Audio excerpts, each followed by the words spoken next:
Hi everyone and welcome. This short video is to help you reflect and prepare for your mandatory first-year milestone advising appointment. We're looking at major exploration from the perspective of a student who has now experienced a few months of college coursework and is still exploring their major choices. So what should you do to prepare in advance for this appointment? We'll start by collecting your thoughts, which is really just taking a moment to reflect on what it means to be an exploring student. I want to then encourage you to do some self-reflection and think about how the beginning of this semester has influenced you. From there, we'll review your options and help you try to narrow your ideas down. I know there's a good chance that you've heard about major myths, and a good chance other advisors or presentations have worked to debunk them. But when it comes to these beliefs, they have a tendency to stay lodged in your brain. Whether you call them stories, noise, or stereotypes, these exist for a reason, but that doesn't make them a complete representation of truth.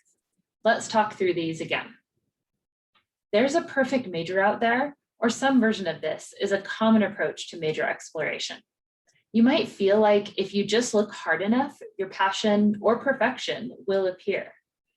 It may come as a relief to know the majority of the time, this is not the case.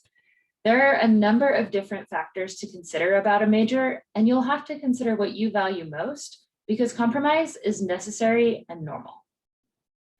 If I don't figure out what I want soon, I'm going to be behind. This is a fair concern, and many students also worry about wasting money. While we could get very theoretical about that, I'll stick to the facts. The facts are that every student needs to complete at least 122 credit hours to earn a degree, and most students need to take elective credits, also known as extra classes, to complete that 122 credits. We also know the majority of students take longer than 4 years to complete an undergraduate degree, and that students who explore prior to declaring a major are statistically more likely to complete the first major they declare. You have time to explore, and you can change your mind when needed. The next two are career related. Choosing a major is the most important factor in my future career, and I should pick an employable major so I am guaranteed a future job. The truth is, choosing a major does not necessarily lock you into one specific career. Choosing an employable career also doesn't guarantee you a job. First, you might be trying to pursue a path that you don't like, which makes it pretty tough to complete. And next, careers are far less predictable than that. People change careers all of the time, now more than ever. The idea of lifelong commitment into careers and the connection between majoring careers is often over-exaggerated and is much more flexible than people think. Your college experience and career preparation are equal to or more important than your major alone. Although some college majors train students in skills for specific careers, like nursing, most careers do not require a particular college major, and studies have indicated that the majority of college graduates have successful careers in fields that are not directly related to their academic majors. The last statement here is one of the toughest. Everyone else knows what they want to do. Why don't I? The best I can tell you is that everyone else is doing a great job pretending they know what they want to do. Some of them will do it. There's always that one person who comes in, knows their plan, and executes it. But we've recently compiled quite a bit of data from U of U graduates that shows the majority of students will change their major at least once. That means even if someone has a plan right now, there's a good chance they'll alter it as they gain new knowledge, ideas, and experience.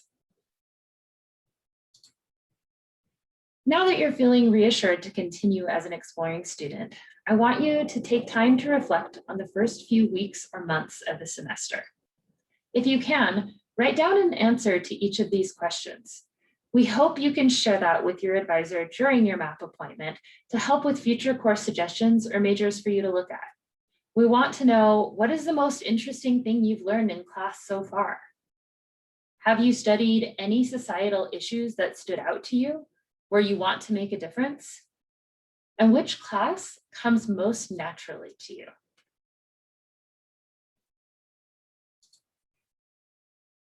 Another very helpful source of preparation is reviewing your options. Let's go to the majors page and look over how you might review them. This link takes you directly to the Major Exploration Program website. Right here we can see with over 200 majors, minors, and certificates at the U, our program is here to help you explore. So we'll click on See All Undergraduate Degrees, and that's going to take us to the majors page. From here, we have listed all of the majors, minors, and certificates offered at the U. But you might want to narrow it down a little bit more than that. From there, we can click here on the little box that says majors to filter it so that it's just showing you majors, especially if that's what you're most concerned about researching right now. We also have an option for you to look at which colleges have which degrees. And then maybe you want to look at things by interest. Maybe rather than picking a specific major, you're more interested in finding out what does the U have that's related to energy and the environment. So from there, again, we've already selected the box that's going to just show us majors. And we're going to see all of the majors that have some kind of connection to energy and the environment. You might see a major in there that initially has you thinking, what does that have to do with this? What does communication have to do with energy and the environment? I would encourage you to still click on this if it sounds interesting. Communication actually has an emphasis that covers science, health, communication. So that's why this is included in the energy and environment filter. The last box, major flexibility, you may or may not want to pay attention to, but it's simply ranking how many sequential courses a major might include.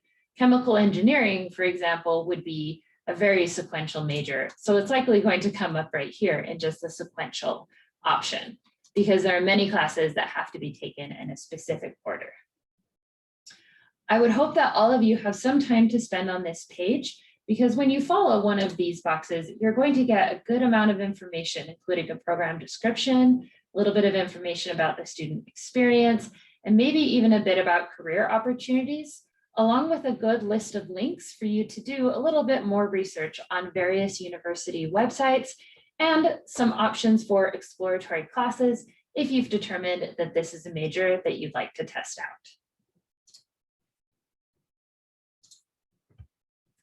All right, finally, let's narrow it down. Creating a list of majors or career paths that look interesting to you can help guide your map appointment. It's also often useful for advisors to know what you've considered in the past. Are there any majors you were thinking about but now you've eliminated? And why? What made you eliminate those?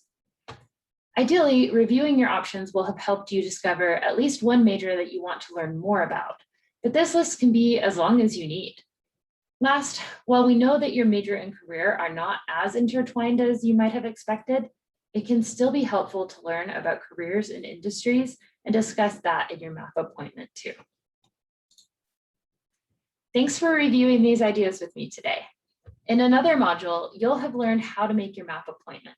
As a reminder, you can visit our website at www.appointments.utah.edu for appointment booking instructions, or you can call our front desk at 801-581-8146. We look forward to seeing you soon.